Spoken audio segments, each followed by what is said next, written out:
say triggered violent mob attacks Saturday night. WDRB's Lindsay Allen begins our team coverage tonight with a look at the surveillance video that led to today's jury decision. On what? A grand jury found that Anthony Allen was acting in self-defense when he fatally stabbed a 14-year-old boy and therefore is protected by the law. What?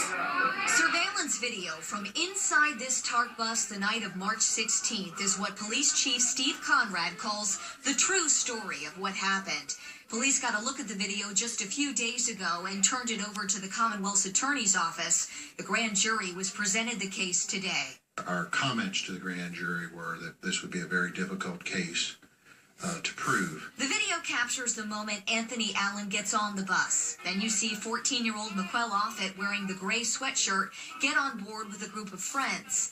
Allen is disruptive, getting into it with the bus driver, upset that he apparently missed 2 TARC buses earlier that night that just drove by him. Later, Allen and the teens start trading insults. The yelling gets louder and louder. Then Allen asks to get off the bus, but the driver never opens the doors. Police aren't sure why. Shortly after, the fight turns physical. After the initial verbal sparring between the parties, as Mr. Allen asked to get off of the bus, the one young lady actually struck him at the back part of the bus. He then retreated toward the front. He was trying to tell the bus driver that he had been hit in the mouth. The whole group gets involved, going after Allen. Somewhere during the altercation, Allen fights back, stabbing a 13-year-old girl and 14-year-old McQuell. When you view the video, it's clear that there is a retreat on Mr. Allen's part. It is clear that the juveniles initiate the physical altercation. Damn, they did. When you apply the law to that,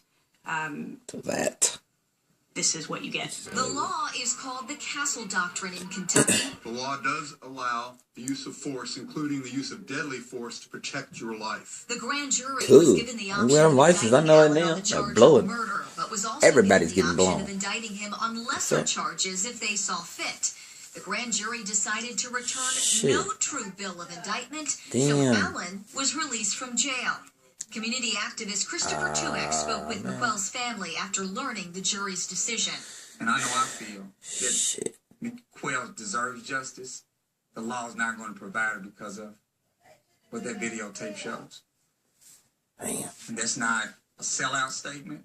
It's just a factual statement. But now police are concerned about more violence. Conrad again stated that teens were gathering at Waterfront Park for a vigil to remember McQuell when violence escalated Saturday night. 21 assaults or robberies were documented downtown following the vigil. We cannot let this awful circumstance that resulted in a young man's death and another young woman's stabbing result in additional violence in this community. Police will be increasing the number of officers patrolling downtown for the time being. Damn. The county attorney will decide if the teen seen assaulting Allen will face any charges. Allen will not be prosecuted further. TARC released a statement saying officials haven't had a chance to closely review the video because it's been in the hands of police, so any adjustments to security haven't been made yet.